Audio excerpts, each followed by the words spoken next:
안녕하십니까? 성경 말씀 올바른 해설 강의를 여러분께 보내드리고 있습니다. 성경 말씀은 하나님의 구원 섭리사의 내용을 기록한 것입니다.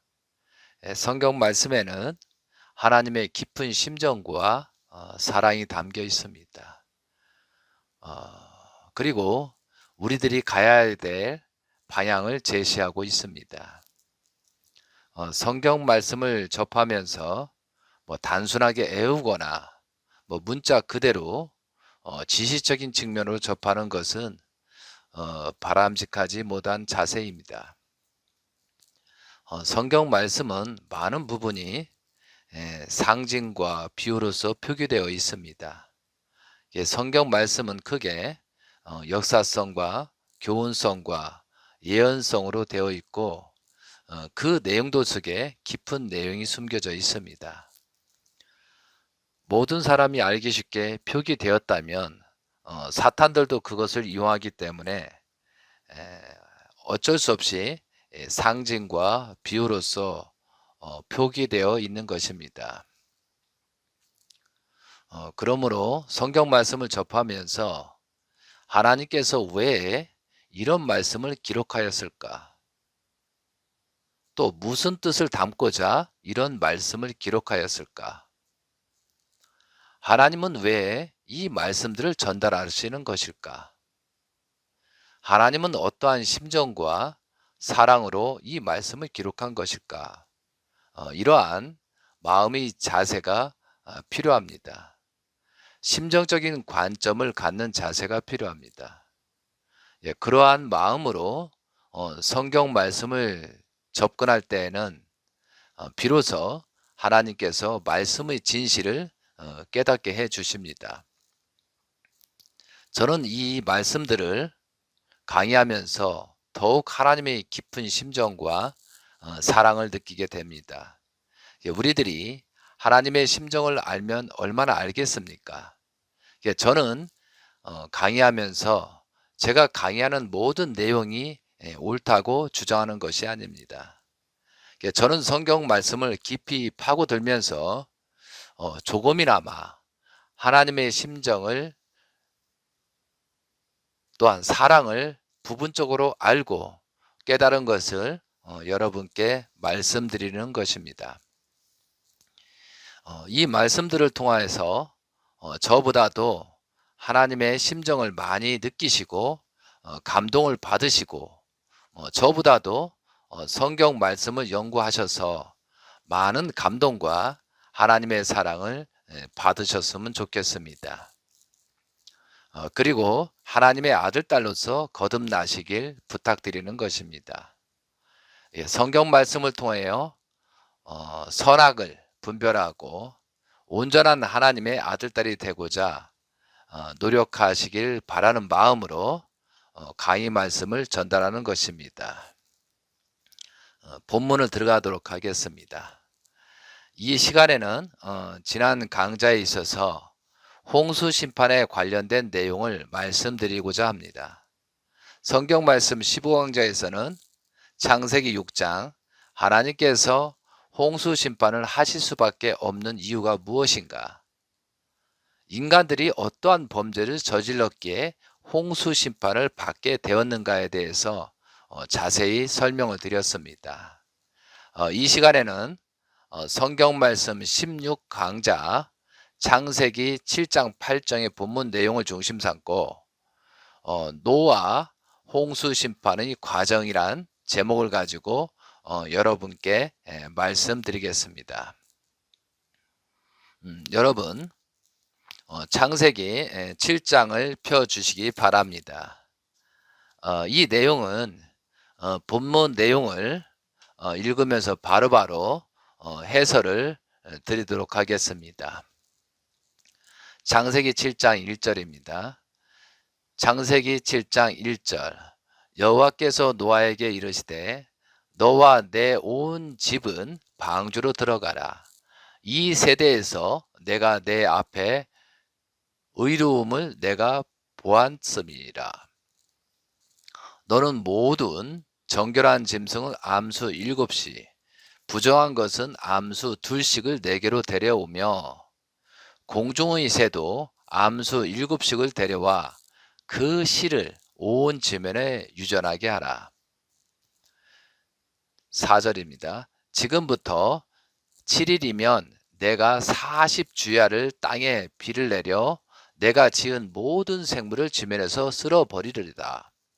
노아가 여호와께서 자기에게 명하신 대로 다 준행하였더라.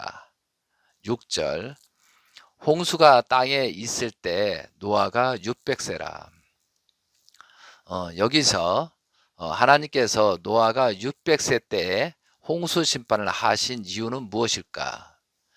하나님의 창조과정 6일째 6단계에서 모든 만물과 인간을 창조하셨습니다.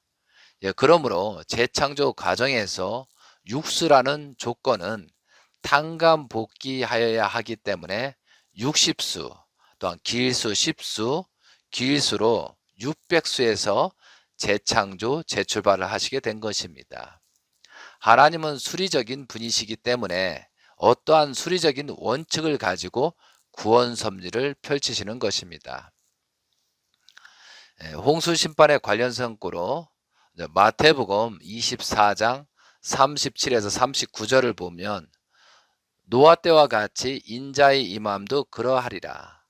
홍수 전에 노아가 방주에 들어갔던 날까지 사람들이 먹고 마시고 장가 들고 시집가고 있었으며 홍수가 나서 그들을 다 멸하기까지 깨닫지 못하였으니 인자의 임함도 이와 같으리라. 그러니까 지금 홍수 심판을 하는 직전 속에서 홍수 심판이 나는 순간까지 그 타락한 인간들은 하나님의 뜻을 모르고 향수에 젖고 타락한 행동들 계속했다라고 그런 말씀이라는 거죠. 자, 7절부터 10절 가겠습니다. 7절 노아는 아들들과 아내와 며느리들과 함께 홍수를 피하여 방주에 들어갔고 정결한 짐승과 부정한 짐승과 새와 땅에 기는 모든 것은 하나님이 노아에게 명하신 대로 암수듯이 노아에게 나와 방주로 들어갔으며 7일 후에 홍수가 땅에 덮이니 여기서 이제 9절에서 하나님이 노아에게 명하신 대로 암수 둘씩 노아에게 나와 방주로 들어갔으며 많은 사람들이 이제 수많은 짐승과 동물들이 있었잖아요. 그 동물들이 알아서 하나님의 인을 친 그 동물들이 알아서 들어간 것입니다. 그러니까 노아가 뭐 일일이 찾아서 뭐 식물들까지 찾아서 그렇게 한 것이 아니고 스스로 알아서 스스로 알아가지고 동물들이 들어갔다라고 여기서는 기록이 되어 있습니다. 자, 7장 10절 7일 후에 홍수가 땅이 덮이니 여기서 7이라는 숫자는 창세기 1장에서 하나님은 7일 동안 천지를 창조하시고 안식하셨습니다 라고 되어 있습니다. 7수는 완성수를 의미합니다. 안식일을 7일마다 또 안식년은 7년마다 7년이 7번 되는 해는 희년이라고 하였습니다. 여기서 말하는 7일은 하나님이 재창조 역사를 하신다는 의미가 있습니다. 11절 노아가 600세 되던 해 둘째 달 곧 그 달 11의 날이라. 그 날에 큰 기품의 샘이 터지며 하늘의 창문들이 열려 40주야를 비가 땅에 쏟아졌더라. 여기에서 이제 40일 홍수 심판이란 내용이 나오잖아요. 그러면 40일 홍수 심판 이후 노아 가정은 40일 동안 홍수 심판을 받았는데 홍수 심판은 선악을 분별하는 것입니다. 타락으로 선악의 모처가 된 아담의 두 아들 낳고 가인과 아벨을 분립한 것처럼 노아 가정에서도 신천주를 상징하는 방주를 지어놓고 전 인류를 하나님 편과 사탄 편으로 갈랐습니다. 방주 안에 들어간 8식구는 하나님 편이고 방주 밖의 인류는 사탄의 편이옵니다. 방주 안으로 들어가서 문을 닫은 후에 하늘에서 비가 40주야 기간 동안 쏟아졌습니다. 홍수 심판이 벌어진 것입니다. 우리가 여기서 수리적인 의미를 알아야 되는데 십수는 길수입니다. 하나님은 아담 이후 10대 만에 노아를 찾아 세우셨던 것이고, 세우셨던 목적은 아담을 중심하고 이루지 못했던 뜻을 노아를 중심하고 탕감복귀하여 하나님에게로 재귀일시키기 위한 십수 복귀의 탕감기간을 세우려는 데 있었던 것입니다.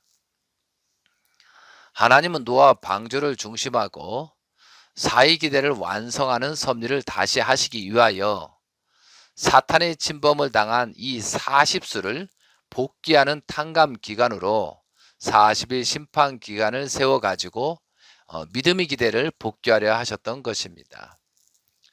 이와 같이 되어 40수는 그 후 노아 이후에 탕감 복귀 원리 노정에 있어서 믿음의 기대를 복귀하기 위한 사탄 분립수로 필요하게 되었습니다.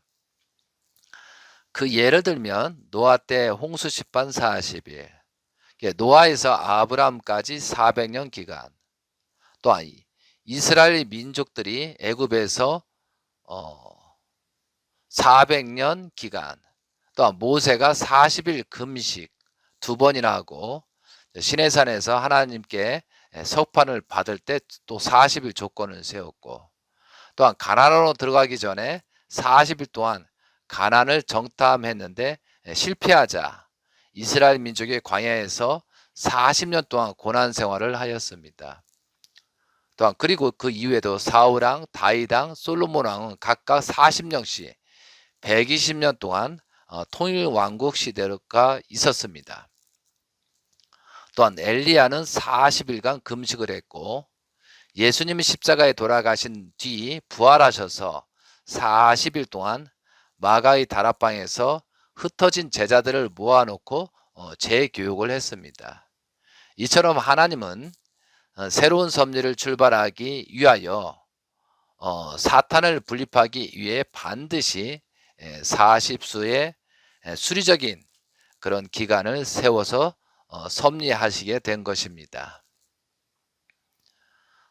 13절입니다. 곧 그날 노아와 그의 아들 셈, 함, 야벳과 노아의 아내와 세 며느리가 다 방주로 들어갔고, 그들과 모든 들짐승이 그 종류대로, 모든 가축이 그 종류대로, 땅에 기는 모든 것이 그 종류대로, 모든 새가 그 종류대로, 무릇 생명의 기운이 있는 육체가 둘씩 노아에게 나와 방주로 들어갔으니, 들어간 것들은 모든 것의 암수라. 하나님이 그에게 명하신 대로 들어가매 여호와께서 그를 들여보내고 문을 닫으시니라. 여기에서 새로운 출발을 위해서 암수, 쌍으로 방주에 들어갔다고 되어 있습니다. 17절입니다. 홍수가 땅에 40일 동안 계속된지라 물이 많아져 방주가 땅에서 떠올랐고, 여기서 물이 불어나서라잖아요. 그러니까 거대한 방주가 떠오르게 되었다는 거죠. 엄청난 비가 오고 땅의 샘이 터져 엄청난 지각병동이 일어났습니다. 집과 모든 것이 이제 무너지고 잠기게 되었고, 이제 비참하게 죽어가는 모습을 보면서 그들은 엄청난 두려움과 공포를 느꼈을 것입니다. 어떤 사람들은 목숨을 걸고 방주까지 와서 문을 두들겼지만 방주의 문은 하나님께서 닫으셨기에 열리지 않았습니다. 그들은 모두 물에 빠져 죽게 되었습니다. 이런 내용을 보고 현 시대에 일어나는 성적인 몰락과 음란, 동성애, 마약, 전쟁 등이 나타나는 것을 보면 지금도 말세요. 심판 때임을 알 수 있습니다. 우리들은 이런 성경 말씀을 중심 삼고 회개와 용서를 빌고 새롭게 거듭나지 않으면 홍수 심판과 같은 죽음의 비극을 맞이할 수도 있다는 사실입니다.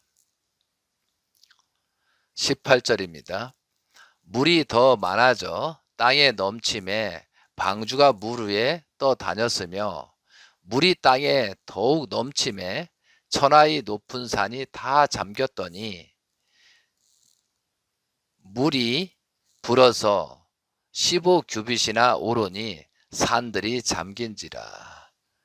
여기 20절에서 말씀 중에 15규빗이라고 되어 있습니다. 이 말씀이 언급된 이유는 창세기 6장 15절 내가 만든 방주는 이러하니라. 그 길이가 300규빗, 너비가 50규빗, 높이는 30규빗이라.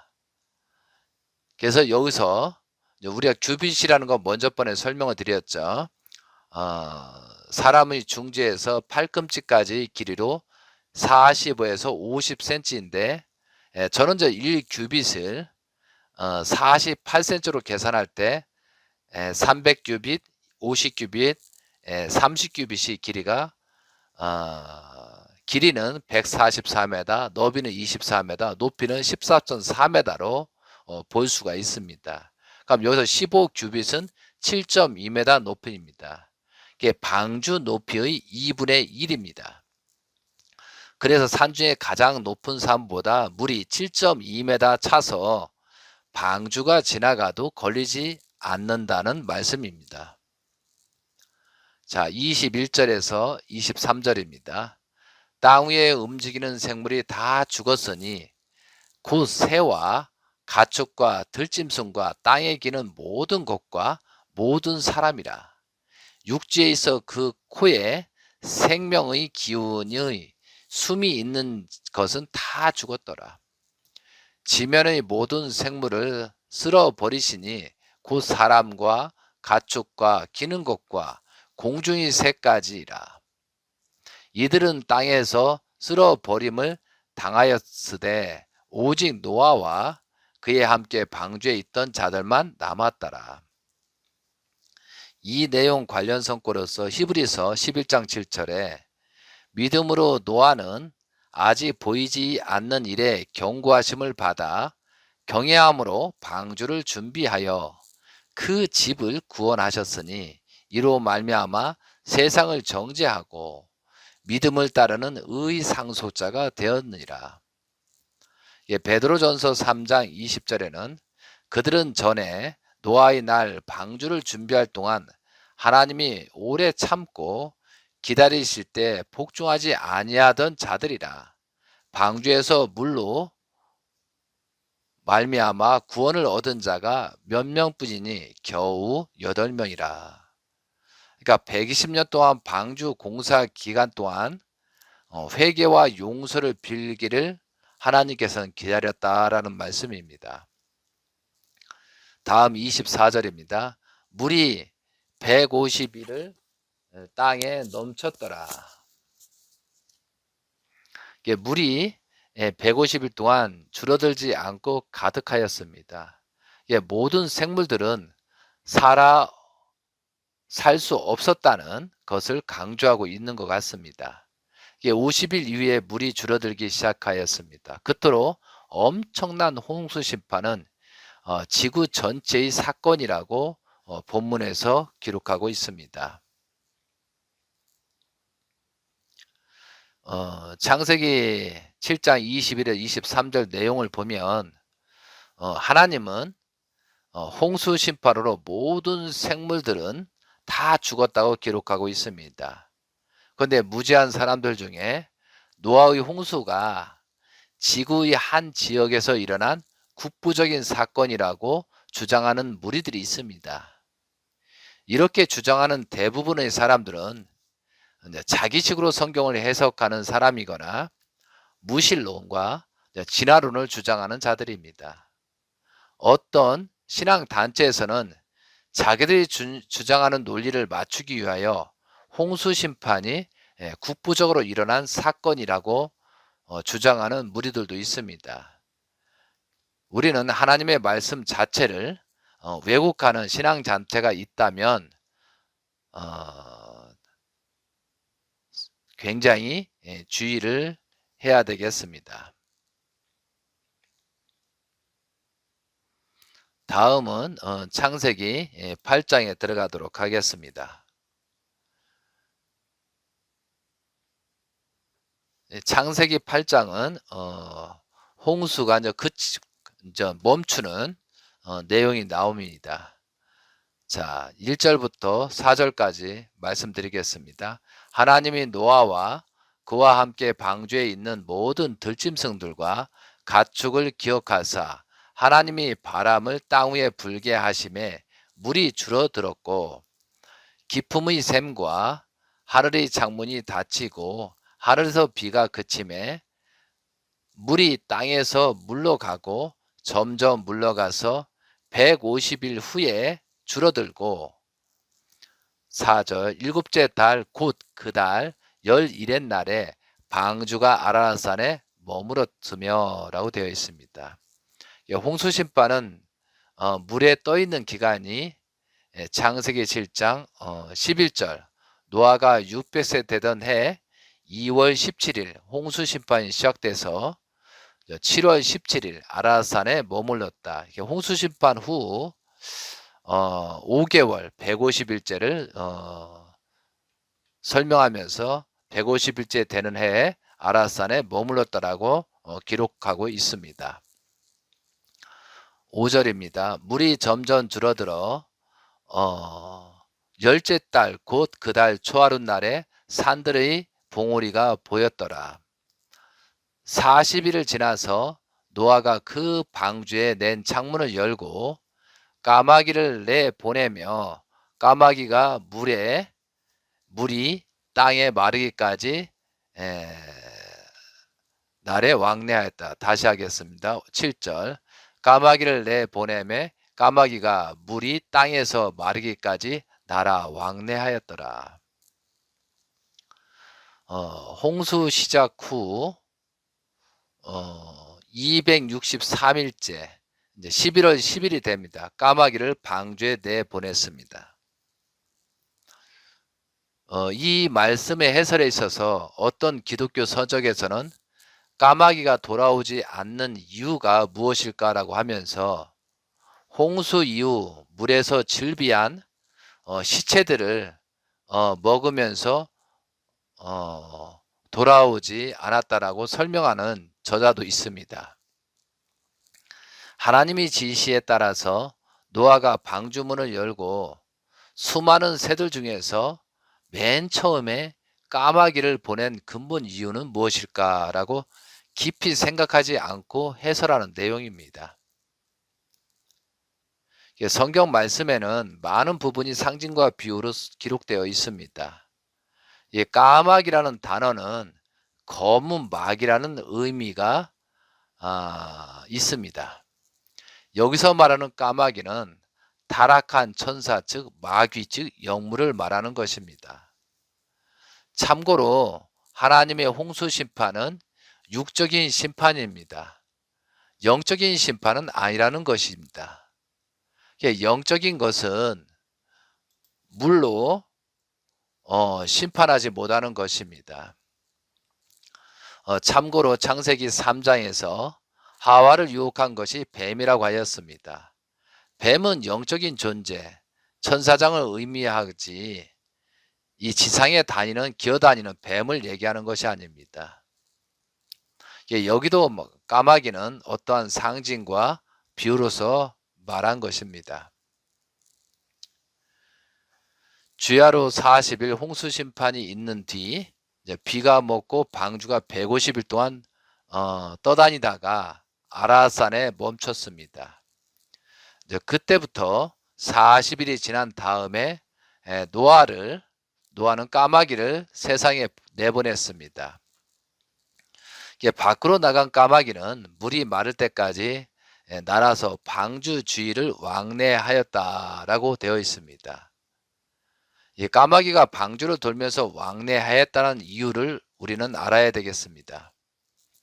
이와 비슷한 내용에도 좀 전에 설명했지만 에덴에서 뱀이 전사장이 하와를 유혹하기 위해서 기회를 엿보고 있었고, 하나님이 아벨의 제물을 받고 나서 사탄이 가인에게 아벨을 죽이라고 유혹하는 내용도 있습니다. 여기서 말하는 까마귀는 타락한 천사장 등 사탄을 상징합니다. 하나님의 홍수 심판으로 말미암아 사탄과 상대했던 악한 사람들이 전부 죽었기 때문에 사탄이 발붙일 곳은 노아 가정뿐이었습니다. 그래서 홍수 심판 후 사탄을 상징하는 까마귀가 노아 가정에 들어갈 조건을 찾기 위해서 방주를 살펴본 것이라는 것입니다. 그런 내용을 상징과 비유로서 말한 것입니다. 하나님이 창조한 천사장이 사탄이 되었기 때문에 천사장을 쫓아낼 수는 없습니다. 타락한 천사장 또한도 하나님께서 복귀시키는 것이기에 하나님의 뜻이라는 거죠. 그래서 사탄을 상징한 까마귀가 방주 주위를 돌더라도 쫓아버리지 못한 것입니다. 8절에서 12절 가겠습니다. 그가 또 비둘기를 내놓아 지면에서 물이 줄어들었는지 알고자 하매 온 지면에 물이 있으므로 비둘기가 발 붙일 곳을 찾지 못하고 방주로 돌아와 그에게로 오는지라. 그가 손을 내밀어 방주 안 자기에게로 받아들이고 또 7일을 기다려 다시 비둘기를 방주에서 내보내매 저녁 때에 비둘기가 그에게로 돌아왔는데 그 입에 감람나무 새 잎사귀가 있는지라. 이에 노아가 땅에 물이 줄어드는 줄을 알았으며 12절 또 7일을 기다려 비둘기를 내보내매 다시는 그에게로 돌아오지 아니하였더라. 이 말씀은 노아는 7일 간격으로 비둘기를 3번 내보냈습니다. 노아가 방주 안에 있는 40일 동안 홍수 심판이 일어났고 그 후 방주는 150일을 떠다녔습니다. 또 40일이 지나 까마귀를 내보내고 3번에 걸쳐서 비둘기를 내보냈습니다. 비둘기를 내보낸 것은 외면상으로는 땅에 물이 말랐는지를 확인하기 위한 것이었지만 그 내면에는 천지창조 후에 전개되는 섭리 역사가 들어 있습니다. 첫 번째 비둘기는 에덴 동산의 아담을 상징합니다. 하나님은 아담을 통해 창조 이상을 이루려고 했는데 아담의 타락으로 뜻을 이루지 못했습니다. 그래서 첫 번째 아담을 상징한 비둘기는 방주 밖에서 살지 못하고 돌아왔습니다. 또 노아는 그 비둘기를 쫓아버리지 않고 다시 방주 안으로 받아들였습니다. 아담은 타락해서 에덴 동산에서 추방당했지만 아담을 통해서 이루시려던 하나님의 창조 이상은 절대적이기 때문에 그 뜻을 버릴 수 없다는 것입니다. 노아가 1차로 내보냈던 비둘기가 돌아왔을 때 받아들인 것은 아담을 통해 이루려던 뜻을 받아들인 것을 의미합니다. 다음은 7일째 후에 두 번째로 비둘기를 내보냅니다. 2차 비둘기는 후 아담인 예수님을 상징합니다. 2차 비둘기는 감람난 나무 잎사귀 하나를 물고 돌아왔습니다. 그것을 놓고 예수님의 십자가 죽음이 이미 예정되었다라고 생각하기 쉬운데 예수님의 죽음은 예정된 것이 아닙니다. 예수님이 이 땅에 오시는 것은 살아서 뜻을 이루기 위해서입니다. 노아는 비둘기를 내보낼 때 돌아오지 않기를 바랬습니다. 그런데 돌아온 것은 방주 밖은 아직 비둘기가 살 수 있는 환경이 안 되기 때문입니다. 감람나무 잎사귀 하나를 물고 왔다는 말은 지금은 살 수 없으나 다음에는 반드시 살 수 있다는 예시였습니다. 그것은 예수님이 십자가에 못 박힘을 예시한 것이 아닙니다. 하나님은 예수님을 보내기 위해서 아브라함으로부터 2000년 기간 준비했습니다. 2000년 기간 준비한 터전 후에 유대 민족을 세우고 유대교를 만들고 교법사와 율법사를 준비한 뒤 또한 사가랴 대제사장 가정을 중심으로 세례 요한을 보냈고 요셉 가정과 마리아를 중심해서 예수님을 보냈습니다. 그렇게 철저히 준비해서 메시아를 보냈는데 그 메시아가 십자가에 못 박혀 돌아가셨습니다. 인간이 불신이 그렇게 만들었습니다. 하나님이 환경을 만들어 놓았지만 인간들이 예수님을 배신한 것입니다. 2차로 비둘기를 내보냈는데 다시 돌아왔다는 말은 환경이 아직 성숙되지 않았다는 뜻입니다. 그러나 감람나무 잎사귀를 물고 온 것은 다음번에는 반드시 살 수 있다는 예시였습니다. 2차 비둘기는 예수님이 장차 십자가에 돌아가신 것을 예시한 것이 아니라 환경이 문제라는 것을 보여준 것입니다. 자, 7일 후에 다시 세 번째로 비둘기를 내보냈습니다. 세 번째 비둘기는 3차 아담 곧 재림 주님을 상징합니다. 3차로 내보낸 비둘기는 돌아오지 않았습니다. 재림주가 오면 반드시 뜻이 지상과 천상에서 이루어진다는 것을 예시한 것입니다. 노아는 그런 행사를 치르고 방주를 중심해서 믿음의 기대를 세우는 데 성공했습니다.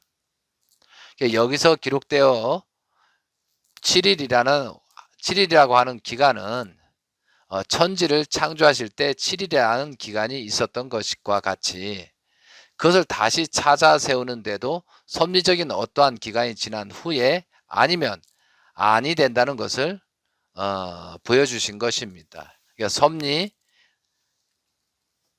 하시는데 하나님도 수리적인 그 조건이 맞아야 된다는 거죠. 여기가 21수가 있습니다. 성장기간 21수는 완성기간입니다. 믿음의 기대를 위한 중심 인물들이 세웠던 21일 탕감 기간의 예를 들면 노아 홍수 기간에 하나님이 여기처럼 3단계의 섭리를 예시하시기 위해서 노아를 3차 비둘기를 내보내게 되었습니다. 그 간격이 7일 기간이었습니다. 뜻으로 본 그 전 기간은 20일이 되었던 것입니다. 자, 8장 13에서 14절입니다. 601년 첫째 달 곧 그 달 초하루에 땅 위에서 물이 거친지라. 노아가 방주 뚜껑을 제치고 본즉 지면에서 물이 거쳤더라. 14절 둘째 달 21의 날에 땅이 말랐더라.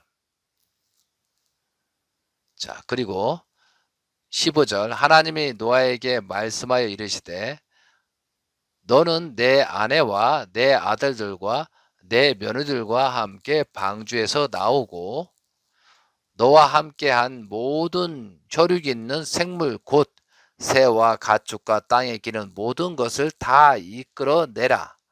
이것들이 땅에서 생육하고 땅에서 번성하리라 하시매 노아가 그 아들들과 그의 아내와 그 며느리들과 함께 나왔고 땅 위 동물 곧 모든 짐승과 모든 기는 것과 모든 새도 그 종류대로 방주에서 나왔더라.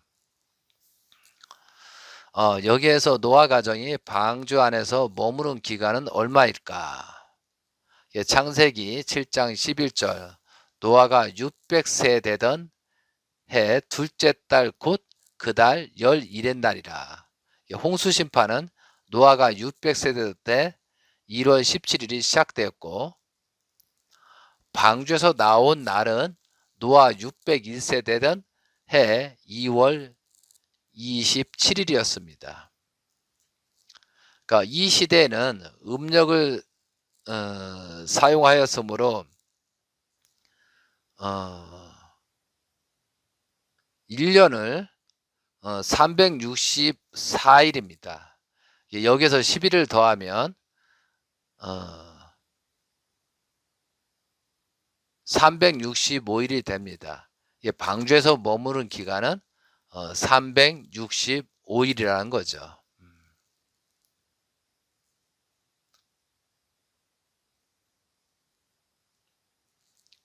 자, 다음 장입니다. 20절.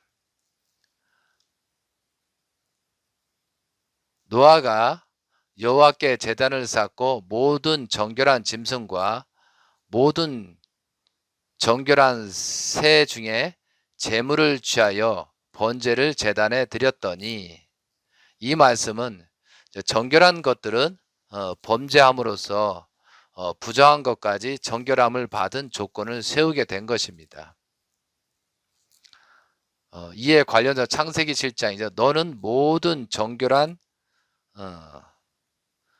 전결한 짐승은 암수 7씩, 부정한 것은 암수 2씩 4개로 데려오매. 그런 것은 정결한 것을 중심 삼고 부정한 것까지 모든 것이 정결함을 의미하고 있습니다. 21절. 여호와께서 그 향기를 받으시고 그 중심에 이르시되 내가 다시는 사람으로 말미암아 땅을 저주하지 아니하리라. 이는 사람의 마음이 계획하는 바가 어려워서부터 악함이라. 내가 전에 행한 것 같이 모든 생물을 다시 멸하지 아니하리라. 여기서 사람이 나오잖아요. 아담 전의 사람, 생육하고 번성만 하는 사람들은 홍수심판으로 모두 멸했기 때문에, 홍수심판 이유는 아담 전의 사람, 생육하고 번성만 하는 사람이 존재하지 않았기 때문에 다시 멸하지 아니한다고 하신 것입니다. 자, 마지막에 8장 22절입니다. 땅이 있을 동안에 신음과 거둠과 추위와 더위와 여름과 겨울과 낮과 밤이 쉬지 아니하리라. 7절 8절에 대한 홍수심판 과정 속의 교훈 말씀은, 노아의 방주는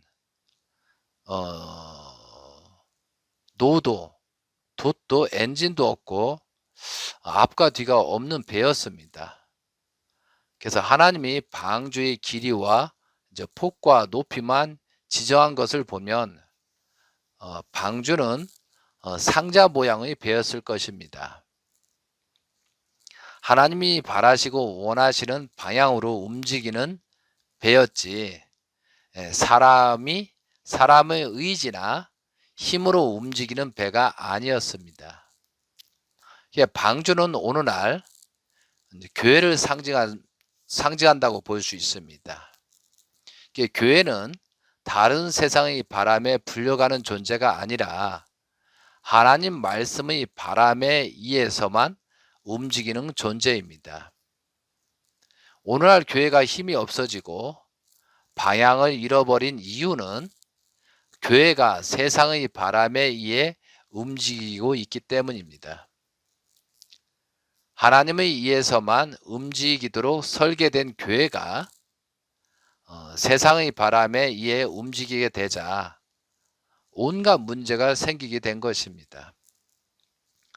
교회만이 아니라 하나님을 믿는다는 사람들도 마찬가지 현상이 나타나고 있습니다. 하나님의 백성은 하나님의 말씀을 따라 움직여야 합니다. 세상의 바람, 즉 세상의 기준이나 가치관에 의해 움직이게 되면 영적인 힘이 없어지게 됩니다. 하나님의 방주처럼 하나님의 세상으로 만들어가는 길잡이의 교회로 거듭나야겠습니다. 이 말씀들을 보면서 우리들은 하나님의 가치관을 갖고 또한 선악을 분별할 줄 알아야 되고, 하나님이 바라시고 원하시는 세상을 만들기 위해서 나 자신부터 새롭게 출발해야 된다고 느껴집니다. 여러 사람들이 성경 말씀을 접하면서 이 상징과 비유의 말씀을 어떻게 해석하고 또한 어떻게 해석하고 나는 어떻게 할 것인가. 성경 말씀은 우리의 인생의 길잡이 역할을 하는 나침반과 다름이 없습니다. 그러므로 우리들이 이 성경 말씀을 통해서 계속 공부하고 감동을 얻고 하나님의 심정을 헤아려서 현재 일어난 현상들, 세상에 일어난 현상들을 나부터 정리하고 나부터 정화할 수 있는 그런 힘이 있어야 되고 그런 힘들을 길러서 세상에 나타내야 될 때가 되었습니다. 결국은 거짓과 사탄은 망하게 되어 있습니다. 그 망하는 과정 속에서 한 사람씩 한 사람씩 하나님의 온전한 모습으로 그런 사람이 나타날 때 희망이 있는 것입니다. 이 말씀을 듣고 있는 성도 여러분들도 하나님의 의지를 가지고 항상 하나님이 같이 한다는 그런 생각을 가지고 모든 행동면에 마음이나 그런 내용들을 조심하시면서 정말 자신 있게 희망적으로 움직여 주셨으면 좋겠습니다. 오늘은 이 시간으로 말씀을 마치고 다음 강좌에서 성경 말씀 17강좌에서는 창세기 9장의 내용을 갖고 홍수 심판 이후 무지개의 언약과 또한 노아의 아들 함이 가나안이 저주를 받은 내용을 가지고 말씀드리겠습니다. 다음 시간까지 안녕히 계시기 바랍니다. 하나님의 축복이 여러분 가정 개인에게 충만하게 기원되면서 말씀을 마치도록 하겠습니다. 감사합니다.